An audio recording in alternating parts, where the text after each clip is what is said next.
Good morning my dear students, હું જય સુતાણી આપ સૌનું ઓનલાઈન વિડીયો લેક્ચર સિરીઝમાં હાર્દિક સ્વાગત કરું છું. તો કે આજથી આપણે ધોરણ 10નું ચેપ્ટર નંબર 1 શરૂ કરવા જઈ રહ્યા છીએ. તો કે ચેપ્ટર નંબર 1 શું છે? તો કે સૌથી પહેલાં આપણે એની પ્રસ્તાવના જોઈ લઈએ. તો કે એનું નામ શું છે? તો કે રાસાયણિક પ્રક્રિયાઓ અને સમીકરણો. તો કે આનો ઓવરઓલ કેટલા માર્ક્સમાં ચેપ્ટર પૂછાય છે બોર્ડની એક્ઝામમાં? તો કે કુલ 4 માર્ક્સમાં પૂછાય છે. એક 3 માર્ક્સનો ક્વેશ્ચન પૂછાય છે અને 1 માર્કનો એક ક્વેશ્ચન પૂછાય છે. એટલે કુલ આના વેઇટેજ કેટલું છે? તો કે ટોટલ 4 માર્કનો વેઇટેજ છે. ઓકે, તો કે આપણે ખાસ તૈયાર રાખવાની કે એક તો મોટો પ્રશ્ન પૂછવાનો, 3 માર્ક્સના એવા બધા પ્રશ્નો તૈયાર કરવાના ચેપ્ટરમાંથી. એ સિવાય ઘણી વખત આ ચેપ્ટરમાંથી પ્રવૃત્તિને લગતા પ્રશ્નો પૂછાય છે કે તમને એક પ્રવૃત્તિ જે ટેક્સ્ટ બુકમાં આપેલી છે એના ઉપરના 3 કે 4 પ્રશ્નો પૂછી લે. તમને 3 લાઈન જ લખવાની આવે, 3 પ્રશ્નો જવાબ એક માર્કના, અને એ તમારે 3 માર્ક્સમાં પૂછાય છે. ઓકે, તો હવે આપણે ચેપ્ટરને આગળ વધારશું. તો કે સૌ પ્રથમ આપણે જોઈએ કે રાસાયણિક પ્રક્રિયા એટલે શું. તો કોઈ કહી શકશે રાસાયણિક પ્રક્રિયા કોને કહેવાય? તો કે જે પ્રક્રિયા દરમિયાન કોઈ રાસાયણિક ફેરફાર થાય છે. જો 2 પ્રકારના ફેરફાર 9મા ધોરણમાં તમે શીખી ગયા છો, ભૌતિક ફેરફાર અને રાસાયણિક ફેરફાર. ભૌતિક ફેરફાર જે છે એને પાછો ઉલટાવી શકાય છે, જેમ કે પાણીમાંથી બરફ બનવું, બરફમાંથી પાણી બનવું, તો એને ઉલટાવી શકાય છે. રાસાયણિક ફેરફારને ઉલટાવી શકાતા નથી. નોર્મલી એક એક્ઝામ્પલ આપણે જોઈએ કે જેમ કે પાણી જે છે હાઇડ્રોજન અને ઓક્સિજનના સંયોજાવાથી બને છે. ઓકે, પણ સાદી પ્રક્રિયા દ્વારા પાણીમાંથી હાઇડ્રોજન અને ઓક્સિજન છૂટા પડી શકાતા નથી. હા, છૂટા પડી શકે પણ એના માટે બહુ લાંબી પ્રોસેસ થાય છે. કોઈ સિમ્પલ ભૌતિક રીતે આપણે છૂટા પડી શકતા નથી કે ગાળી લીધું ને આવું કર્યું, એવું કોઈ ક્રિયા દ્વારા થતું નથી. ઓકે, તો કે જે પ્રક્રિયા દરમિયાન કોઈ રાસાયણિક ફેરફાર થતો હોય છે તો એવી પ્રક્રિયાને આપણે કેવી પ્રક્રિયા કહેશું? તો કે રાસાયણિક પ્રક્રિયા કહેશું. એટલે કે જે પ્રક્રિયક છે એનામાંથી કોઈ નવી જ નિપજ બને છે, નિપજોમાંથી પાછા પ્રક્રિયક મેળવી શકાતા નથી સાદી ભૌતિક ક્રિયા દ્વારા. તો એવી ક્રિયાને આપણે રાસાયણિક ક્રિયા કહેશું. હવે તો કે રોજિંદા જીવનમાં આવી કેટલી બધી રાસાયણિક ક્રિયાઓ જોવા મળે છે તમને. તમારા ઘરમાં જ કેટલી બધી ક્રિયાઓ થતી હોય છે. જેમ કે આપણે જોયું હોય તો કે આપણા ઘરમાં જે દૂધ છે આપણે ફ્રીજમાં મૂકીએ. શું કામ? તો કે જો એને ઓરડાના તાપમાને બહાર મૂકી દે, ફ્રીજમાં ન મૂકીએ તો એ જલ્દી ખરાબ થઈ જાય છે.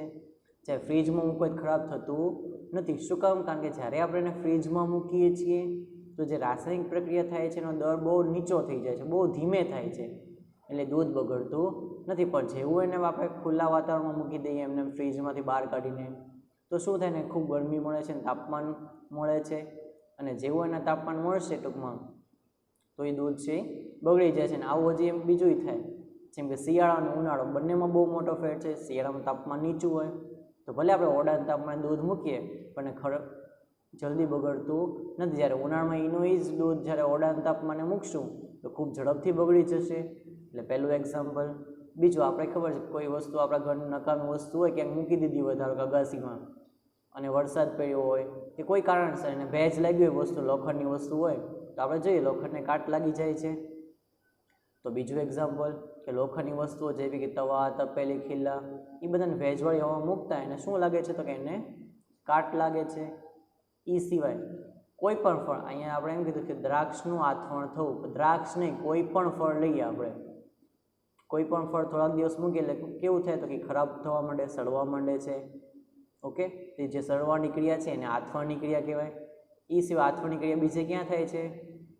તો કે હમણાં બધાના લોકડાઉનમાં તો ઉલટાનો વધારે બધાને ઘરે ઢોકળા, ઇડલી ઘણું બધું થાય છે. ઢોસા બનાવો છો તો તમારા મમ્મી શું કરે છે?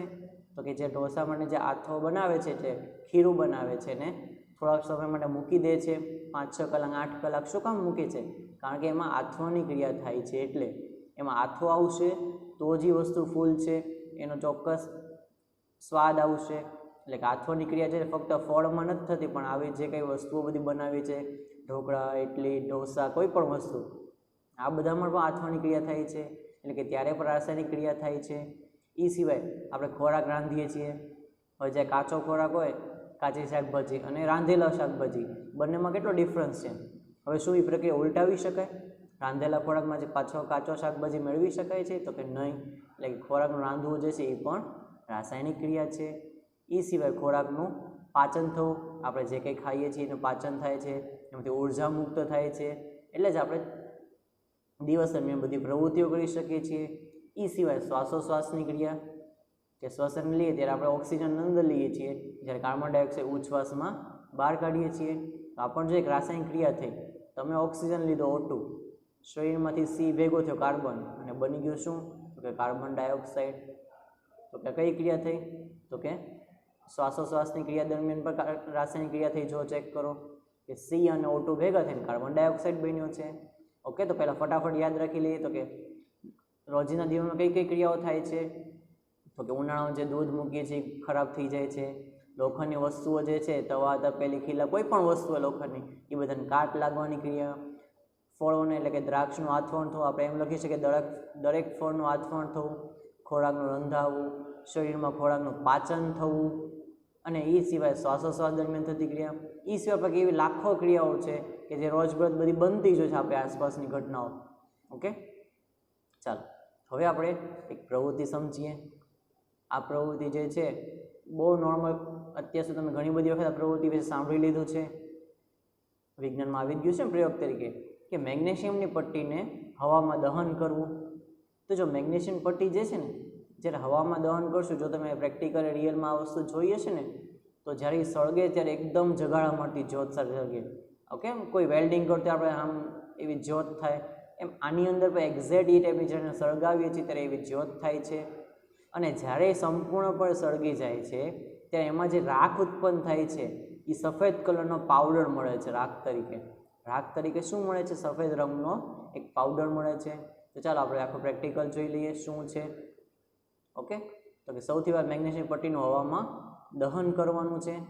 તો કે આ પ્રવૃત્તિ તમને શું સાવધાન રાખવાનું છે કે તમારા કોઈ સાથે શિક્ષકો હોય, વિજ્ઞાન ટીચર હોય, એની હાજરીમાં જ તમારે આ પ્રયોગ કરવાનો છે, જેથી તમને સાવચેતીના પગલાં તમને કહી શકે. અને બીજું, તો તમે જ્યારે આ પ્રયોગ કરશો ત્યારે આંખને નુકસાન ન પહોંચે એના માટે તમારે ચશ્મા પહેરી લેવાના. ઓકે, ચાલો તો કે આપણે જોઈ લઈએ પ્રયોગમાં કઈ કઈ વસ્તુની જરૂર પડશે. તો કે એક તો બર્નરની જરૂર પડશે. શેની જરૂર પડશે? તો કે બર્નરની, જેના વડે આપણે સળગાવશું એને. પછી આ છે મેગ્નેશિયમની પટ્ટી. પછી એને મેગ્નેશિયમ પટ્ટી હાથમાં નહીં પકડે ને, એવું કરશું, હાથમાં પકડીને આમ સળગાવશું તો આપણો હાથ સળગી છે, એટલે એને જીપિયા વડે પકડવામાં આવશે મેગ્નેશિયમની પટ્ટીને. પછી નીચે એક વોચ ગ્લાસ મૂકેલો છે, એટલે કે રકાબી એક કહી શકાય, સિમ્પલ કાચની. અને એની અંદર જે તમે જોઈ શકો જે પાવડર ભેગો થયો છે, આ સફેદ રંગનો પાવડર હોય છે. કયા રંગનો પાવડર હોય છે? તો કે સફેદ રંગનો પાવડર હોય છે. એ પાવડર બીજું કાંઈ નહીં, પણ આજે આપણે પાવડર જે છે એ પાવડર જ તે મેગ્નેશિયમ ઓક્સાઇડ બને છે.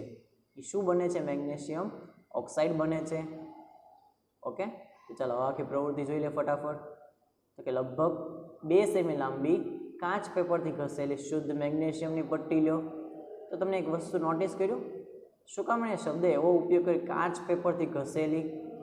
આવો એક માર્કમાં પ્રશ્ન પણ પૂછાય કે મેગ્નેશિયમની પટ્ટીને સળગાવતા પહેલાં શું કામ એને કાચ પેપરથી ઘસવામાં આવે છે? તો કે કાચ પેપરથી એટલે ઘસવામાં આવે છે, ધારો કે વાતાવરણમાં જ્યારે આપણે ખુલ્લી એમને મૂકેલી હોય તો એ ઓક્સિજન સાથે સંયોજન એની ઉપર શું બની ગયું હશે? તો કે મેગ્નેશિયમ ઓક્સાઇડનો પડ બની ગયો હશે પટ્ટી ઉપર. હવે મેગ્નેશિયમ ઓક્સાઇડનું પડ હશે તો એ પટ્ટી સળગશે નહીં, કારણ કે ઓલરેડી એની સાથે ઓક્સિજન સંયોજાયેલો છે. એટલે જ્યારે આપણે મેગ્નેશિયમ પટ્ટીને સળગાવવા માટે ઉપયોગ કરવા જશું તો સૌ પ્રથમ એને કાચ પેપરથી ઘસી લેવામાં આવશે. ઓકે, હવે ઘસ્યા પછી શું કરશું? તો અહીંયા ચીપિયા વડે પકડીને એને સ્પિરિટ લેમ્પ અથવા તો બર્નરની જ્યોત, બે વસ્તુમાં આપણે ગરમ કરી શકાય. સ્પિરિટ લેમ્પનો ઉપયોગ કરી શકાય અથવા બર્નરનો ઉપયોગ કરી શકાય. એમાં એને ગરમ કરો અને આથી બનતી જે રાખ બને છે એમાંથી એ રાખને એક વોચ ગ્લાસમાં એકઠી કરો. અને જો રાખ તરીકે તમને શું મળે છે તો તમે અવલોકન કરશો કે રાખ તરીકે તમને સફેદ પાવડર મળે છે. આ સફેદ પાવડર એટલે બીજું કાંઈ નહીં, મેગ્નેશિયમ ઓક્સાઇડ જ છે. એ સફેદ પાવડર શું છે? જે રાખ ભેગી થઈ છે એ રાખ એટલે આપણો મેગ્નેશિયમ ઓક્સાઇડ છે.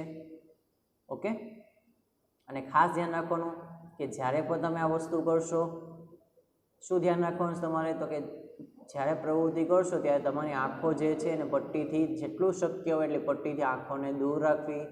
આંખ ઉપર ચશ્મા પહેરવા, જેથી તમારી આંખને કોઈ નુકસાન પહોંચે નહીં.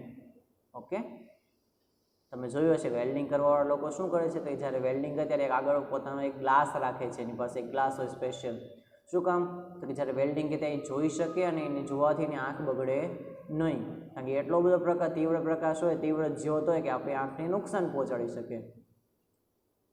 ચાલો, તો ઉપરની જે પ્રવૃત્તિ થઈ છે એના ઉપર તમે શું અવલોકન કર્યું છે, તો કે એની ઉપર આપણે 2-3 ક્વેશ્ચન પૂછ્યા. એક્ઝામ ધારો કે આ રીતે પ્રશ્ન પૂછાશે કે તમને એમ કીધું છે કે મેગ્નેશિયમની પટ્ટીને જ્યારે હવામાં સળગાવવામાં આવે છે ત્યારે જે રાસાયણિક પ્રક્રિયા થાય છે એની ઉપરથી નીચેના પ્રશ્નોના જવાબ આપો. તો સૌથી પહેલો પ્રશ્ન કે શા માટે મેગ્નેશિયમની પટ્ટી જ લેવામાં આવે છે, બીજી કોઈ પટ્ટી કેમ નથી લેવામાં આવતી?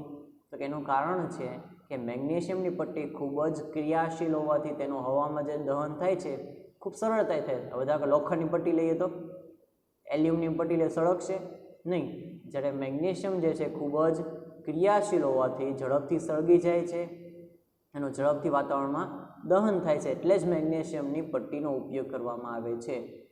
આ પહેલો પ્રશ્ન. શું કામ મેગ્નેશિયમ પટ્ટીનો ઉપયોગ કરવામાં આવે છે? તો કે મેગ્નેશિયમની જે પટ્ટી છે એનું હવામાં સરળતાથી દહન થાય છે, એના કારણે મેગ્નેશિયમની પટ્ટીનો ઉપયોગ થાય છે. ઓકે, ચાલો બીજો ક્વેશ્ચન જોઈએ આપણે. તો કે મેગ્નેશિયમ પટ્ટી શરૂઆતમાં કેવા રંગની હોય છે?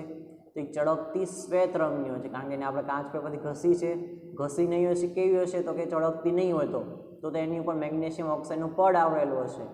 એટલે જ્યારે એને કાચ પેપરથી આપણે ઘસવામાં આવશે તો એ ચમકતી શ્વેત રંગની થઈ જાય છે. એટલે કે શરૂઆતમાં કેવા રંગની હોય છે? ચળકતી શ્વેત. શ્વેત એટલે કે સફેદ રંગની હોય છે, ચળકાટવાળી હોય છે. ત્યાર પછી ત્રીજો ક્વેશ્ચન જોઈએ. તો કે મેગ્નેશિયમ પટ્ટી બર્નરની જ્યોતમાં કેવી જ્યોતથી સળગે છે? તો કે એ જે જ્યોતથી સળગશે જગાડા મારતી જ્યોત, એકદમ પ્રજ્વલિત કહી શકાય. પ્રજ્વલિત એટલે શું? કે એકદમ જગાડા મારતી જ્યોત, ખૂબ પ્રકાશિત જ્યોત, એમ ખૂબ જગાડા મારતી સફેદ જ્યોતથી સળગે છે. ઓકે, ત્રીજો પ્રશ્ન કમ્પ્લીટ આપણો. ચોથો પ્રશ્ન આપણે જોઈ લઈએ. તો કે વોચ ગ્લાસમાં જે એકઠી થતી રાખ છે એ રાખ શેની હોય છે? તો એ જે સફેદ રાખ છે એ મેગ્નેશિયમ ઓક્સાઇડની હોય છે. એ સફેદ રાખ શેની હોય છે? મેગ્નેશિયમ ઓક્સાઇડનું સૂત્ર યાદ રાખો, MgO. અહીં O સ્મોલમાં આવશે. ઓકે, અહીં ભૂલ છે, કેપિટલ O નહીં, પણ એમાં આવશે સ્મોલ O આવશે, મેગ્નેશિયમ ઓક્સાઇડ બનશે. હવે આખી પ્રક્રિયા લખવાની છે. તો કે મેગ્નેશિયમ વત્તા ઓક્સાઇડ. તો જો પહેલાં આપણે નોર્મલ પ્રક્રિયા લખીએ Mg વત્તા O2, તેમાંથી બનશે મેગ્નેશિયમ ઓક્સાઇડ એટલે કે MgO. પરંતુ હવે તમે જો પ્રક્રિયા સંતુલિત નથી, ઓક્સિજનના 2 અણુ છે અહીંયા એક જ અણુ છે, તો આગળ આપણે 2 મૂકી દઈશું. અહીંયા આગળ શું મૂકી દઈશું? તો કે આગળ આપણે 2 મૂકશું. ઓકે, તો અહીંયા 2 મૂકી દેવું પડશે. તો ત્યાં 2 મૂકશો તો અહીંયા 2 મૂકવું પડશે, તો પ્રક્રિયા સંતુલિત થશે. એટલે કે 2Mg પ્લસ O2 એમાં શું બનશે? તો કે 2MgO બનશે. હવે આપણે બધાની સાથે સાથે એની ભૌતિક સ્થિતિ જોતા જઈએ. તો કે મેગ્નેશિયમ જે છે કયા સ્વરૂપમાં હોય છે? તો કે ઘન સ્વરૂપમાં, એટલે એના માટે સોલિડ આવશે S. પછી તો કે ઓક્સિજન કયા સ્વરૂપમાં હશે? અહીંયા O2 લખવાનું છે. શું લખવાનું છે? તો કે O2. કયા સ્વરૂપે હશે? તો કે વાયુ સ્વરૂપે, એટલે G આવશે. અને મેગ્નેશિયમ ઓક્સાઇડ જે બનશે પાવડર બન્યો, એટલે કે ઘન સ્વરૂપ આવ્યું, એટલે કે ત્યાં આપણને S આવશે મેગ્નેશિયમ ઓક્સાઇડમાં. ઓકે, પ્રક્રિયા યાદ રહી ગઈ. 2Mg પ્લસ O2 gives અહીંયા આવશે એરો, એટલે કે gives બનશે એને મેગ્નેશિયમ ઓક્સાઇડ, એટલે કે 2MgO. આ આખી આપણી પહેલી પ્રવૃત્તિ પૂરી થઈ, પ્રવૃત્તિ નંબર 1.1. હવે બીજી પ્રવૃત્તિ જે છે ને મોસ્ટ ટાઈમ ગણી શકાય કે લેડ નાઇટ્રેટ અને પોટેશિયમ આયોડાઇડ વચ્ચે થતી પ્રક્રિયા સમજાવી. કોની વચ્ચે પ્રક્રિયા સમજવાની છે? તો કે લેડ નાઇટ્રેટ અને પોટેશિયમ આયોડાઇડ વચ્ચે. તો કે જ્યારે લેડ નાઇટ્રેટના દ્રાવણની અંદર પોટેશિયમ આયોડાઇડનું ટીપું જેવું નાખવામાં આવે ને, તરત દ્રાવણનો કલર બદલાઈ જાય, પીળા રંગનું દ્રાવણ થઈ જાય. કેવા રંગનું દ્રાવણ થઈ જાય તરત જ તે? તો કે પીળા રંગનું દ્રાવણ થઈ જાય છે. તો કે આખો પ્રયોગ શું છે? તો કે સૌપ્રથમ લેડ નાઇટ્રેટ અને પોટેશિયમ આયોડાઇડ વચ્ચે થતી પ્રક્રિયા સમજવી છે. કે ચાલો એની પ્રવૃત્તિ શું છે? તો કે સૌપ્રથમ એક સ્વચ્છ કસનળી લ્યો. કસનળી તમે બધા જોયેલી જ હશે. ઓકે ને, સિમ્પલ નાની અમથી કસનળી આ ટાઈપની આવે છે. જેનો પ્રયોગશાળામાં સૌથી વધુ ઉપયોગ થાય છે બધા દ્રાવણ લેવા માટે. ઓકે, એની અંદર તમારે શું ભરવાનું છે તો કે કસનળીની અંદર લેડ નાઇટ્રેટ ભરી નાખવાનું છે. આખું અંદર શું ભરવાનું છે તો કે કસનળીની અંદર લેડ નાઇટ્રેટ ભરવામાં આવે છે. ઓકે, આની અંદર લેડ નાઇટ્રેટ ભરી નાખવામાં આવે છે. ત્યાર પછી શું કરવાનું હતું કે તેમાં પોટેશિયમ આયોડાઇડનું દ્રાવણ ઉમેરવામાં આવે છે. એટલે કે આની અંદર દ્રાવણ ઉમેરશે અને જેવું પોટેશિયમ આયોડાઇડનું દ્રાવણ ઉમેરશે એ તરત જે છે આ દ્રાવણનો રંગ પીળો થઈ જશે. કેવો થઈ જશે તો કે તરત દ્રાવણનો રંગ પીળો થઈ જશે આમાં. ઓકે, ચાલો ફટાફટ આ પ્રવૃત્તિ જોઈ લઈએ. તો કે ઉપરોક્ત પ્રવૃત્તિ પર તમે શું અવલોકન કર્યું તેના સંદર્ભમાં નીચેના પ્રશ્નોના જવાબ આપો.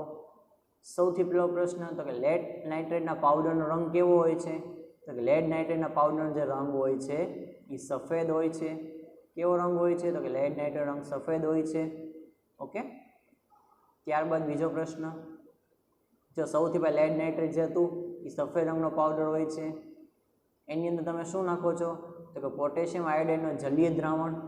એટલે કે પોટેશિયમ આયોડાઇડના જલીય દ્રાવણ રંગ પહેલાંથી કેવો હોય છે તો કે રંગવિહીન હોય છે અને કોઈ રંગ હોતો નથી. એટલે કે કસનળીમાં શું થયું તમારી વસ્તુ અત્યારે તો કે એક તમે રંગવિહીન પ્રવાહી ઉમેર્યું અંદર અને અંદરથી જે સફેદ પાવડર હતો પહેલેથી, હવે જેવું બંને ઉમેરાય છે તરત એનો કલર બદલાઈ જાય છે. એનો કલર પીળા રંગનો થઈ જાય છે. આવી વસ્તુ જેવા બંને મિશ્ર થશે, બંને વચ્ચે રાસાયણિક પ્રક્રિયા થશે એ તરત પીળો રંગ આવી જશે. ઓકે, ચાલો તો બે વસ્તુને રંગ યાદ રહ્યા. લેડ નાઇટ્રેટના પાવડરનો રંગ કેવો હોય છે તો કે પાવડરનો રંગ સફેદ રંગનો હોય છે અને પોટેશિયમ આયોડાઇડનો જલીય દ્રાવણ કેવું હોય છે તો કે રંગવિહીન હોય છે. એટલે કે પાણી જેવો રંગ હોય છે એટલે રંગવિહીન કહી શકાય છે. હવે આ બંને વચ્ચે થતી પ્રક્રિયા સમજવી છે. ઓકે, ચાલો તો સૌથી પહેલાં તો કે લેડ નાઇટ્રેટનું સૂત્ર શું થાય કે લેડ નાઇટ્રેટ જે છે એનું સૂત્ર થશે PbNO3 ટ્વાઇસ. શું PbNO3 થશે? શું Pb અહીં NO3 આવશે એટલે કે PbNO3 ટ્વાઇસ. ઓકે, ત્યાં 3 લખવાનું છે NO પછી. આ કોનું સૂત્ર છે તો કે લેડ નાઇટ્રેટનું. પોટેશિયમ આયોડાઇડનું સૂત્ર શું થાય તો કે ખાલી Ki. પોટેશિયમ આયોડાઇડનું સૂત્ર શું થાય તો કે Ki, એટલે કે PbNO3 ટ્વાઇસ વત્તા Ki. હવે પ્રક્રિયા થઈને શું બનશે તો કે આ જે Pb છે I સાથે જોડાશે. Pb કોની સાથે જોડાઈ જશે તો કે I સાથે જોડાશે અને NO3 કોની સાથે જોડાશે તો K સાથે જોડાશે એટલે કે KNO3 બનાવશે અને Pb કોની સાથે જોડાઈ જશે તો કે I સાથે એટલે PbI2 બનાવશે. હવે આપણે પ્રક્રિયાને સંતુલિત કરવી છે તો કે I2 બન્યું એટલે 2 મૂકવા પડે. અહીંયા I2 કર્યું એટલે શું કરવું પડે તો કે ત્યાં 2 મૂકવા પડ્યા. ઓકે, એ 2 મૂકશું તો K પણ ડબલ થઈ ગયા એટલે અહીંયા પણ 2 લાગી ગયા 2KNO3. ઓકે, અને NO3 ના 2 અણુ છે એટલે એ તો 2 ઓલરેડી કોમન આવી ગયું છે. આખી પ્રક્રિયા કેવી રીતના બનશે તો કે સૌથી પહેલાં શું હોય છે આપણી પાસે તો કે PbNO3 ટ્વાઇસ વત્તા Ki. એમાંથી બનશે શું તો કે PbI2 વત્તા KNO3 બનશે. હવે જો NO3 ના અણુ પણ આપણી પાસે 2 છે તો આપણે શું કરવું પડશે સંતુલિત કરવા માટે અહીંયા 2 મૂકશું. અહીંયા 2 મૂકશું તો જો આ I 2 થઈ ગયા. ઓકે, I નું કામ પૂરું. Pb 1 છે, Pb 1 છે. K કેટલા છે તો K 2 છે તો અહીંયા 2 મૂકવું પડશે પાછું. અહીંયા તો ત્યાં 2 મૂકશું K ની બાજુમાં તો NO3 ટ્વાઇસ થશે એટલે અહીંયા NO3 ટ્વાઇસ જો ઓકે થઈ ગયું કમ્પ્લીટ. એટલે આખી પ્રક્રિયા હવે સંતુલિત થઈ ગઈ. એટલે તમારે 2 જગ્યાએ 2 મૂકવા પડે. એક તો અહીંયા 2 મૂકવા પડશે, એક અહીં છેલ્લે 2 મૂકવા પડશે એટલે આખી પ્રક્રિયા સંતુલિત થઈ જશે. ઓકે, તો આજે ફાઇનલ જે લેડ આયોડાઇડ બન્યું PbI2. શું લેડ આયોડાઇડ નામ યાદ રાખો. Pb એટલે લેડ, I એટલે આયોડિન. તો સૂત્ર નામ શું બનશે લેડ આયોડાઇડ. તો કે લેડ આયોડાઇડ જે PbI2 છે એનો રંગ કેવો છે તો કે એનો રંગ પીળો છે. કોનો રંગ તો કે PbI2. PbI2 નું ગુજરાતી નામ શું થાય તો કે લેડ આયોડાઇડ. શું નામ થશે લેડ આયોડાઇડ થશે નામ એનું. ઓકે, તેનો રંગ કેવો છે તો કે પીળા રંગનો હોય છે. હવે આ પ્રક્રિયા કેવી છે તો કે આપણે આ ચેપ્ટરમાં બધું ભણવાનું જ છે પણ આપણે અત્યારે શોર્ટમાં શીખી લઈએ કે જો અહીંથી જે NO છૂટું પડ્યું NO3 ટ્વાઇસ એ કોની સાથે જોડાણું? તો કે કે સાથે જોડાઈ ગયું. અને જે અહીંથી પીબી છૂટું પડ્યું, પીબી કોની સાથે જોઈન થયું? તો કે આઈ સાથે. પીબી કોની સાથે જોઈન થયું? તો કે આઈ સાથે પ્રક્રિયા કરી. NO3 કોની સાથે જોડાયું? તો કે કે સાથે. તો શું થયું? બંનેના અણુઓની હામાહામી આપલે થઈ. તો આને વિસ્થાપન કહેવાય. હવે વિસ્થાપન પાછું બેયમાં થયું, બંને અણુ માટે, એટલે આને કહેવાય દ્વિવિસ્થાપન. શું કહેવાય આને? કે દ્વિવિસ્થાપન કહેવાય. એટલે આ પ્રક્રિયા કયા પ્રકારની છે? તો કે દ્વિવિસ્થાપન પ્રકારની છે. આની વિશે આપણે વિગતે અભ્યાસ કરવાનો છે ચેપ્ટરમાં તે, પણ અત્યારે આપણે ટૂંકમાં જાણી લઈએ. કે દ્વિવિસ્થાપન એટલે શું? કે સામસામે બંનેના અણુઓ એકબીજા સાથે જોડાય. શું? સામસામે બંનેના અણુઓની આપલે થાય. જેમ કે એક સાદી પ્રક્રિયા આપણે જોઈએ તો HCl વત્તા NaOH. આમાં હંમેશા શું થાય? તો Na અને Cl ભેગા થાય, H અને OH ભેગા થાય, એટલે શું બને? તો કે NaCl બને અને H2O બને. આવું બને. તો જો આમાં Na અને Cl ભેગા થયા, બીજા OH અને H ભેગા થયા, એટલે બંનેના હામાહામી અણુઓને આપલે થઈ. તો આવી જે કંઈ પ્રક્રિયાઓ બને છે એ બધી પ્રક્રિયાને દ્વિવિસ્થાપનની પ્રક્રિયા કહેવામાં આવે છે. એટલે ખાસ આ પ્રશ્ન જો આના 4 પ્રશ્નો યાદ રાખવાના, 5 લેડ નાઇટ્રેટના પાવડરનો રંગ કેવો હોય છે? તો કે સફેદ રંગ હોય છે. પોટેશિયમ આયોડાઇડના જલી દ્રાવણનો રંગ કેવો હોય છે? તો કે રંગવિહીન હોય છે. પછી બંને વચ્ચે થતી પ્રક્રિયા યાદ રાખવાની છે. પ્રક્રિયામાં એ સુધા તમને પહેલાંથી કીધું ને 3 આવશે. ઓકે. ત્યાર પછી તો કે આ PbI2 રંગ કેવો હોય છે? Main question. તો કે આનો PbI2 જે રંગ હોય છે એ પીળા રંગનું હોય છે PbI2. અને લાસ્ટમાં કે આ પ્રક્રિયા કયા પ્રકારની છે? તો કે આ પ્રક્રિયા જે છે દ્વિવિસ્થાપન પ્રકારની છે. ઓકે. તો અહીંયા આપણી 2 પ્રક્રિયાઓ કમ્પ્લીટ થાય છે, પ્રવૃત્તિ 1.1, પ્રવૃત્તિ 1.2. ચાલો ત્યાર પછી હવે આપણે જોઈએ છે પ્રવૃત્તિ 1.3. તો કે પ્રવૃત્તિ 1.3માં આપણે શું કરવું છે? તો કે ઝીંક ધાતુનો ટુકડો લેવાનો છે અને એ ઝીંક ધાતુના ટુકડાને મંદ સલ્ફ્યુરિક એસિડ, જો સલ્ફ્યુરિક એસિડ એટલે શું? તો કે H2SO4, અથવા મંદ હાઇડ્રોક્લોરિક એસિડ. હાઇડ્રોક્લોરિક એસિડ એટલે શું? તો કે HCl. હાઇડ્રોક્લોરિક એસિડ એટલે શું? તો કે HCl. એટલે કાં તો H2SO4, આ બંને એસિડ છે, બંને સાંદ્ર પ્રકારના એસિડ છે, કાં તો H2SO4 અને કાં તો HCl. એની વચ્ચે થતી પ્રક્રિયા સમજવી છે. હવે આ પ્રક્રિયા દરમિયાન ખૂબ સાવધાન રાખવી પડશે, કારણ કે આપણે એસિડનો ઉપયોગ કરીએ છીએ. આ એસિડ ખૂબ જ જલીય હોય છે, જે આપણને નુકસાન પહોંચાડી શકે છે. તો ખાસ એસિડનો ઉપયોગ કરતી વખતે સાવધાન રાખવી. ક્યાંય પણ એનો એસિડનું એક પણ ટીપું આપણા શરીર ઉપર પડવું ન જોઈએ, ક્યાંય પણ ચામડી ઉપર. ઓકે. કારણ કે ખૂબ જલીય હોય છે, ચામડીને બાળી નાખશે. ચાલો આખી પ્રક્રિયા શું છે? તો કે સૌથી પહેલાં એક કોનિકલ ફ્લાસ્ક લ્યો. હવે કોનિકલ ફ્લાસ્ક કોને કહેશું? તો કે આ જે આખું પાત્ર છે આ કોનિકલ ફ્લાસ્ક છે. આ પાત્ર કેવું છે? તો કે કોનિકલ ફ્લાસ્ક લીધું છે. ત્યાર પછી શું કરવાનું છે? તો કે કોનિકલ ફ્લાસ્કની અંદર સૌ પ્રથમ આપણે ઝીંક ધાતુના ટુકડા નાખવાના છે. જો આ જે નીચે દાણાદાર ઝીંક નાખેલું છે અહીંયા, કોનિકલ ફ્લાસ્ક લેવાનું છે, એની અંદર દાણાદાર ઝીંકના ટુકડા નાખવાના છે.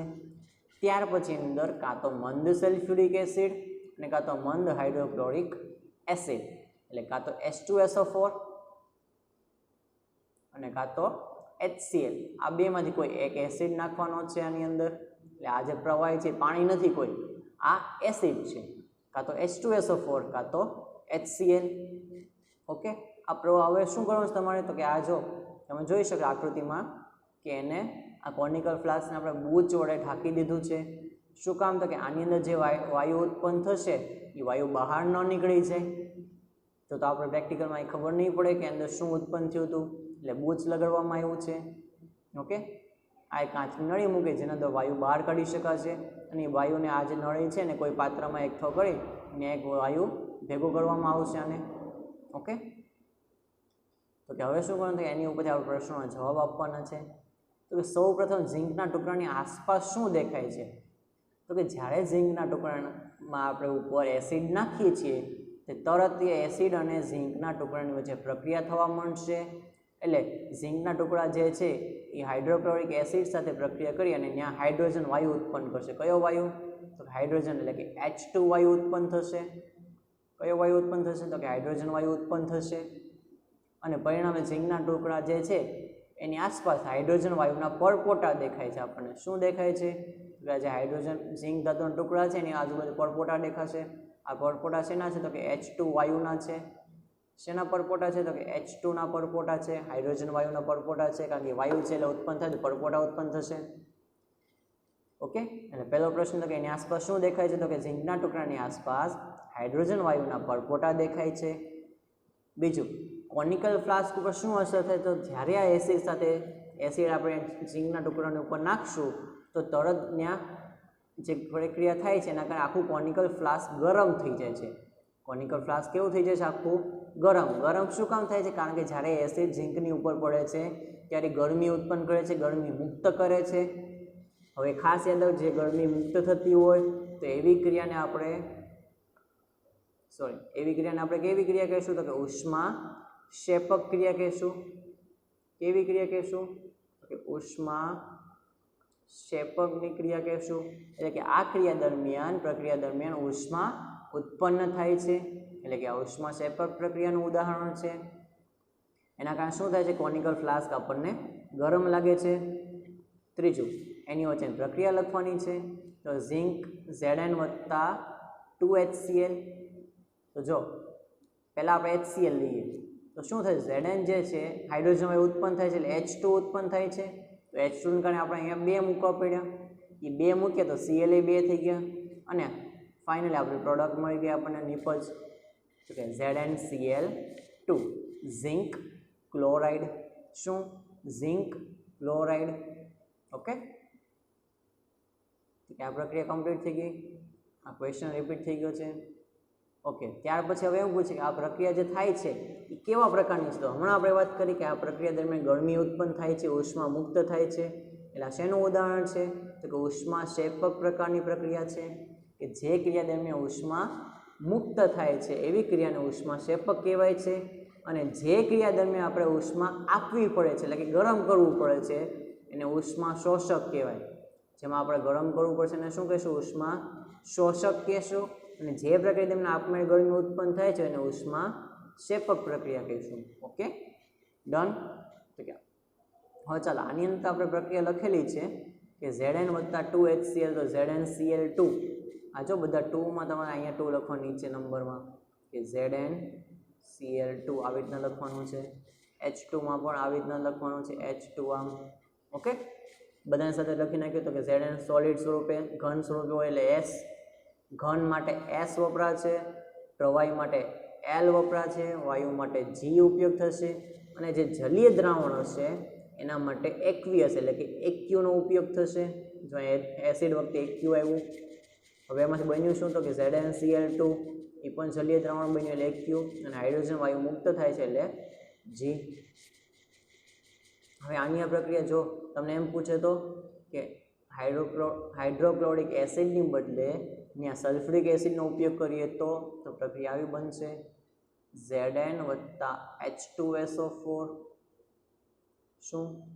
Zn વત્તા H2SO4. તો આની અંદરથી બનશે ZnSO4. શું બનશે? ZnSO4. Zn આની અંદર જોડાઈ ગયું, H2 મુક્ત થશે. તો આ ક્રિયા આ રીતે લખી શકે. આમાં તમારે કોઈ બેલેન્સિંગ કરવાનું નથી, પહેલેથી પ્રક્રિયા સંતુલિત જ છે. જો H2, અહીંયા H2, આ Zn અને SO4, તો અહીંયા ZnSO4 આખું જોડાઈ ગયું એમને. એટલે આ પ્રક્રિયા પહેલેથી સંતુલિત જ થઈ જાય છે. એટલે બંનેના સમીકરણ યાદ રાખજો. ઓકે, ત્યાર પછી હવે તમે જોયું ઉપરની 3 પ્રવૃત્તિ જોઈ તો તમે નોટિસ કંઈક કર્યું કે જે રાસાયણિક પ્રક્રિયા થાય ત્યાં શું ફેરફારો થાય છે? એક તો પાત્ર ગરમ થઈ શકે છે, એનાથી એક વાયુ ઉત્પન્ન થઈ શકે છે, રંગ બદલાઈ શકે છે, અવસ્થા બદલાય છે. એવું તમે ચેક કર્યું? અવસ્થા બદલાઈ જાય છે. જો આમાં ક્યાંય એકેય વાયુ નથી. હવેની જે પ્રક્રિયા છે તમે જોઈ શકો છો એમાં એકેય વાયુ છે નહીં. ચેક કરો, આમાં એકેય વાયુ છે તો આ ઘન સ્વરૂપના જલીય દ્રાવણ છતાં એમાંથી વાયુ ઉત્પન્ન થયો તો કે અવસ્થા બદલાય છે પદાર્થની. બીજું તો કે વાયુ ઉત્પન્ન થાય છે. એ સિવાય તો કે પાત્ર ગરમ થાય છે એટલે કે તાપમાનમાં ફેરફાર થાય છે. ઓકે, બીજું તો કે નિપજમાં જે છે રંગ બદલાય છે. તો આવા પ્રકારના બધા ફેરફાર થાય છે. હવે આપણો ક્વેશ્ચન તમને એમને આવડી ગયો છે. છેલ્લો ક્વેશ્ચન જે આપણો છે કે રાસાયણિક પ્રક્રિયા દરમિયાન કેવા કેવા ફેરફારો જોવા મળે છે? કે રાસાયણિક પ્રક્રિયા દરમિયાન નીચે મુજબના ફેરફારો જોવા મળે છે. પહેલો ફેરફાર કયો? તો કે ભૌતિક અવસ્થા બદલાય છે. એટલે ઘનમાંથી વાયુ અથવા વાયુમાંથી પ્રવાહી કોઈ પણ સ્વરૂપ બદલાઈ જાય છે. બીજો ફેરફાર તો કે રંગમાં પરિવર્તન થાય છે. આપણે જે લેડ નાઇટ્રેટ પ્રક્રિયા જોઈ કે પીળા રંગનો બની જાય છે. ત્રીજું તો કે અમુક વાયુઓ ઉત્પન્ન થાય છે, જે હમણાં ઉત્પન્ન થયું જેમ કે H2 વાયુ ઉત્પન્ન થયો, એટલે કે અમુક વાયુઓ ઉત્પન્ન થાય છે. અને ફાઇનલી તાપમાનમાં ફેરફાર થાય છે. હમણાં આપણે જોયું ને ઓલું પાત્ર Zn વત્તા HCl ભેગું કર્યું ઝીંકની સાથે હાઇડ્રોક્લોરિક એસિડ, તો પાત્ર ગરમ થઈ ગયું, એટલે કે તાપમાનમાં પણ ફેરફાર થઈ શકે છે. કે આવા બધા પ્રકારના ફેરફારો થાય છે.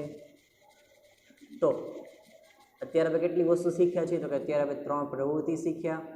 પહેલાં તો રાસાયણિક પ્રક્રિયા કોને કહેશું એનું ઉદાહરણ શીખ્યા, એના બધા એક્ઝામ્પલ જોયા. 3 પ્રવૃત્તિ જોઈ. સૌથી પહેલી પ્રવૃત્તિ કઈ જોઈ? તો મેગ્નેશિયમની પટ્ટીનું દહન જોયું.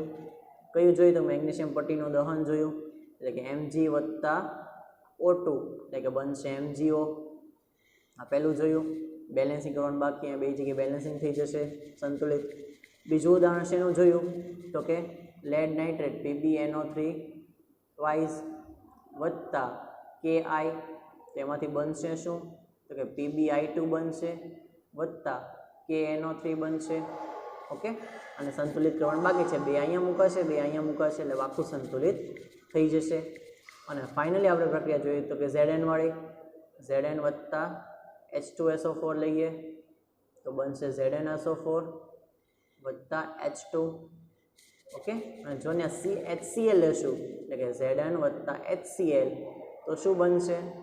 કે ZnCl2 વત્તા H2, એટલે કે તમારે અહીંયા 2 મૂકવા પડશે, તો પછી તો રાસાયણિક પ્રક્રિયા સંતુલિત થશે. ને ફાઇનલી આપણે ક્વેશ્ચન જે જોયો કે કયા ફેરફારો થાય છે? તો કે ભૌતિક અવસ્થા બદલાય છે, રંગ પરિવર્તન થાય છે, વાયુઓ ઉત્પન્ન થાય છે, અને ફાઇનલી તો કે તાપમાનમાં ફેરફાર થાય છે. તો જો તમે આ વ્યવસ્થિત આટલી વસ્તુ કરો તો તમને એવું હું નથી માનતો કે તમને યાદ ન રહે. અત્યારે તમને આ બધી વસ્તુઓ એકદમ મોટી થઈ જાય. હવે તમારે ખાલી એની અંદર ક્વેશ્ચન તૈયાર કરવાના છે, એક વખત બધા લખી નાખવાના અને તૈયાર કરી નાખવાના બધા ક્વેશ્ચન. ઓકે, તો આજનો લેક્ચર આપણે અહીંયા કમ્પ્લીટ કરીએ છીએ. નેક્સ્ટ લેક્ચરમાં મળશું આગળના ટોપિક સાથે. ઓકે, તો જો તમને લેક્ચર ગમ્યું હોય તો લેક્ચરને લાઈક કરજો અને સબસ્ક્રાઈબ કરજો ચેનલને. Okay, good bye and thank you.